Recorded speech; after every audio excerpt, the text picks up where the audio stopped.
منبر جهانی. خدایا دین تو توحید و سنت که خالص باشد از هر شرک و بدعت، نشاید جز به آستان تو سجده، نزیبد جز بر تو اشک ذلت. پیام دین حق از تاج منبر بیفشاند جهانی بذر شوکت. شکست هر بت و هر بت نمایی، نماد عزت دین است و دولت. پیام دین حق از تاج منبر بیفشاند جهانی بذر شوکت. بسم الله الرحمن الرحیم. الحمد لله رب العالمین و الصلاة و السلام علی سید الانبیاء و المرسلین و علی آله و صحبه اجمعین. بینندگان عزیز و گرامی، السلام علیکم و رحمت الله و برکاته. امروز هم با برنامه جدیدی در خدمت شما عزیزان هستیم که می‌خواهیم در آن درباره حقوق زن در اسلام صحبت بکنیم. از آنجایی که زن وظیفه مهم تربیت اولاد را در خانواده دارد و از نظر اسلام به عنوان مربی نسل‌ها شناخته شده و در جایگاه مهمی در جامعه اسلامی دارد و اصلاح جامعه هم مرهون صلاح و درستکاری زن می باشد، زیرا فرزندانی که افراد جامعه را تشکیل می دهند در دامن مادرانی تربیت می شوند که اگر آن مادران خوب و صالح و نیکوکار و با ایمان باشند، فرزندان خود را طبیعتاً با ایمان صالح و نیکوکار تربیت می کنند. پس آینده هر جامعه‌ای در گرو فرزندان هست که در دامن مادران در آن جامعه تربیت می شوند. برای بزرگداشت مقام زن در اسلام سوره کاملی در قرآن کریم با عنوان سوره نساء تخصیص داده شده است. این در حالی است که ما در قرآن کریم سوره مخصوص مردها نداریم. اسلام نسبت به زن به دیدگاه مختلف می‌نگرد، برخلاف آنچه که در جوامع غربی و یا در جوامعی که به دین اسلام اعتقادی ندارند که به زن به عنوان یک متاعی می‌نگرند که یا در بازار تجارت اعلان کننده مواد تجارتی آنها میباشد و یا که برای هوسرانی و شهوترانی در کاوارها یا در فاحشه‌خانه ها از او استفاده می‌کنند. اما در جامعه اسلامی و در قوانین و نظام اسلامی زن جایگاه خود را دارد. در جامعه اسلامی زن مادر است، مادری که الله سبحانه و تعالی در قرآن مجید بعد از عبادت خود او را ذکر کرده است، آنجا که می‌فرماید و قضی ربک الا تعبدوا الا ایاه و بالوالدین احسانا در سوره اسراء آیه 23. ای انسان، پروردگارت فرمان داده است که جز او را نپرستید و به پدر و مادر خود نیکی کنید. و پیامبر صلی الله علیه و آله و سلم امانت تربیت فرزندان را به عهده مادران نهاده است و آنها را در قبال این امانت بزرگی که به آنها سپرده شده است در مقابل الله سبحانه و تعالی مسئول می‌داند. در حدیث متفق علیه پیامبر صلی الله علیه و آله و سلم فرمودند که والمرأة راعیة فی بیت زوجها و هی مسئولة عن رعیتها، و زن در خانه شوهرش مسئول رعیت خیش است. زنان در دوران جاهلیت قبل از اسلام، چه در شبه جزیره عربی و چه در تمدن‌های دیگری که در آن زمان در دنیا وجود داشت، از کمترین حقوق انسانی هم برخوردار نبودند. مثلا در جوامع قبل از اسلام زن حق ارث بردن نداشت. مثلا عرب ها می گفتن که از ما ارث نمی برد مگر کسی که شمشیر و اسلحه بر دوش می گیرد و از کیان و شرافت ما دفاع می کند. در قبل از اسلام زن حقی بر شوهر نداشت و تعداد طلاق معین نبود و نیز تعداد همسر حد و مرز مشخصی نداشت و اگر مردی که دارای چند همسر بود وفات می نمود، فرزند بزرگتر برای ازدواج با زنان پدرش از دیگران مستحق تر بود و نامادری خود را چون بقیه اموال پدرش به ارث می برد. از ابن عباس رضی الله تعالی عنهما روایت است که فرمود هرگاه پدر کسی می مرد، یعنی در زمان جاهلیت قبل از اسلام، او بیشتر از دیگران مستحق بود که نامادری خود را به دست گیرد. اگر می‌خواست آن را برای خود نگه می‌داشت یا اینکه او را زندانی می‌کرد تا اینکه مهریه‌اش را ترک کند یا از مهریه‌اش گذشت بکند و یا آنقدر او را در زندان نگه می‌داشت در خانه که او می‌مرد، بعد از او اموالش را تصاحب می‌کرد.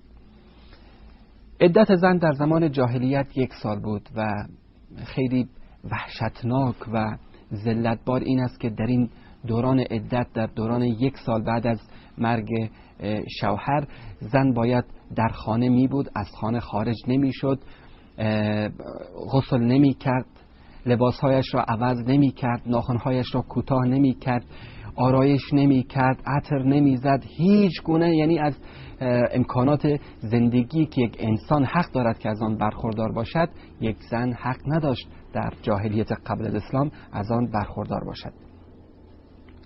خلاصه با بوی زننده و با بدترین حالت در بین اجتماع زندگی میکرد. اعراب در دوران جاهلیت کنیزان خود را مجبور میکردند تا خودفروشی کنند و الله سبحانه و تعالی در سوره نور آنها را از این عمل زشت منع کرد، در آنجا که میفرماید ولا تکرهوا فتياتكم على البغاء ان اردنا تحسنا لتبتغوا عرض الحیات الدنیا. کنیزان خود را که خواهان عفت و پاکدامنی هستند به زنا وادار نکنید تا بدین وسیله مال و دارایی دنیا را به دست بیاورید. در میان اعراب و ملت‌هایی که در قبل از اسلام زندگی می‌کردند در دوران جاهلیت انواع و اقسام ازدواج‌ها وجود داشت. مثلا گروهی از مردان با یک زن همبستر می شدن، با یک زن ازدواج می کردن، مثلا 5 6 7 نفر می رفتن با یک زن ازدواج می کردن که از بدترین انواع ازدواج بود. نوع دیگرش این بود که مرد از همسرش می خواست که پیش فلان رئیس قوم یا قبیله برود یا با فرد که به شجاعت معروف بود با او همبستر شود و از او فرزندی به دنیا بیاورد که صفات امان مرد شجاع را داشته باشد، که یک نوع بیغیرتی بود که در جاهلیت قبل از اسلام رواج داشت. نکاح موقت هم یکی از انواع ازدواج هایی بود که در زمان جاهلیت وجود داشت که برای مدت 1 دقیقه 2 دقیقه 1 ساعت 2 ساعت 1 روز 2 روز با زنی ازدواج می‌کردند و بعد از اینکه هوس خود را چیز می‌کردند زن را رها می‌نمودند، که متاسفانه امروز در بعضی از جوامعی که ادعا می‌کنند که مسلمان هستند و پابند اسلام هستند و محبت اهل بیت دارند، در بین این جوامع می‌بینیم که این ازدواج شایع است که متاسفانه سبب بروز فساد و فحشای بزرگی در این کشورها شده است که 10,000 دختر خیابانی در خیابان‌های پایتخت این کشورهایی که ادعای محبت اهل بیت را می‌کنند وجود دارد که سبب اساسی به فساد کشانده شدن این همه زن و دختر همین ازدواج معقد میباشد. یکی دیگر از انواع نکاح شغار بود که مردی دخترش یا خواهرش را به ازدواج مرد دیگری در میآورد به شرط اینکه او هم دختر یا خواهرش را به ازدواج او در بیارد، که متاسفانه این نوع نکاح هم در بین بعضی از مسلمان هایی که با اسلام واقعا آشنایی ندارند هنوز هم رواج هست.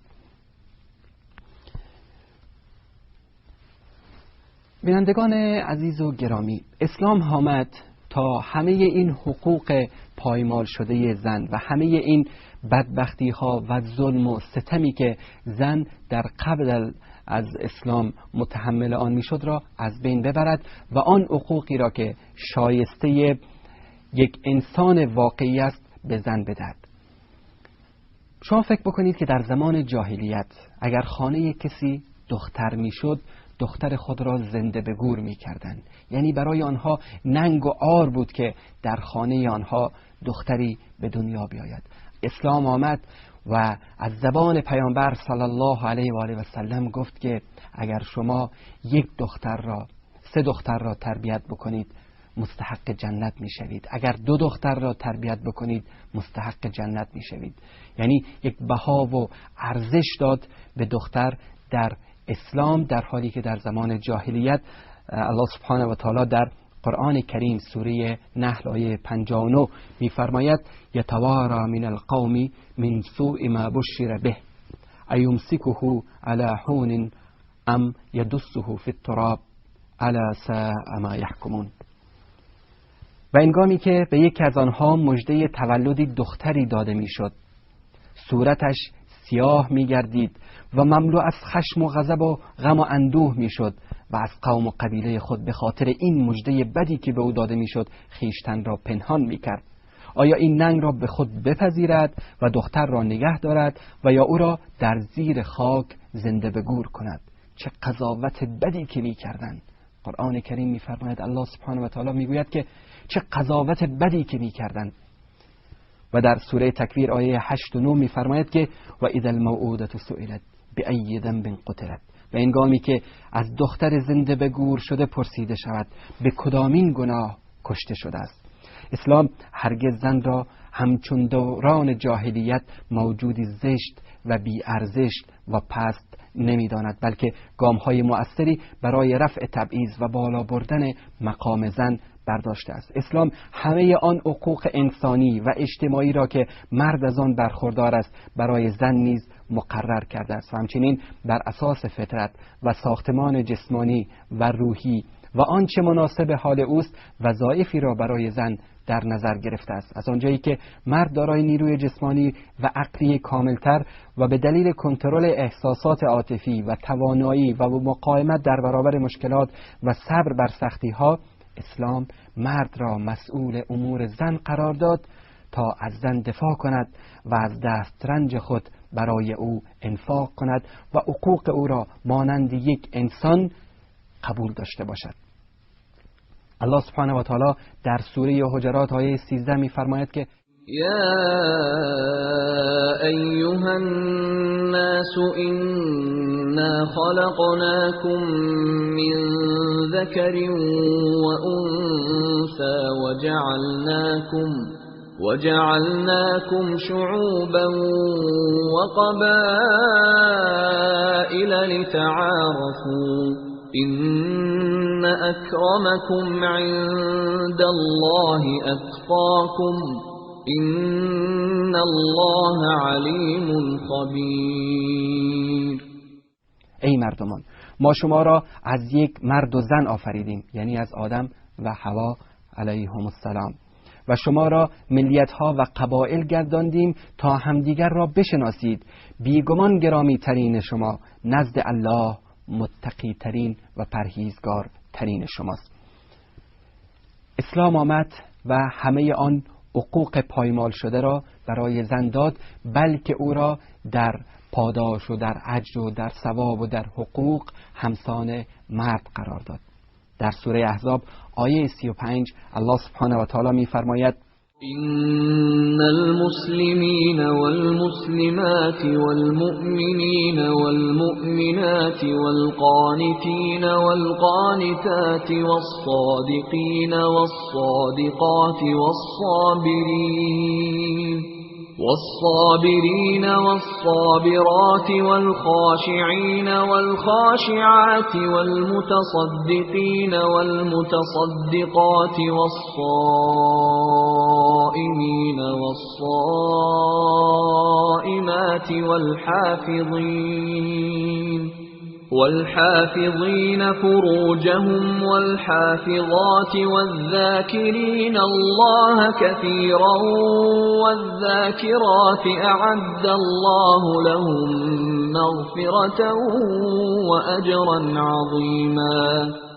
مردان مسلمان و زنان مسلمان، مردان با ایمان و زنان با ایمان، مردان فرمان بردار فرمان الله و زنان فرمان بردار الله، مردان راستگو زنان راستگو، مردان شکیبا و زنان شکیبا، مردان فروتن و زنان فروتن، مردان بخشایشگر و زنان بخشایشگر، مردان روزدار و زنان روزدار، مردان پاکدامن و زنان پاکدامن و مردانی که بسیار الله را یاد می کنند و زنانی که بسیار الله را یاد می کنند.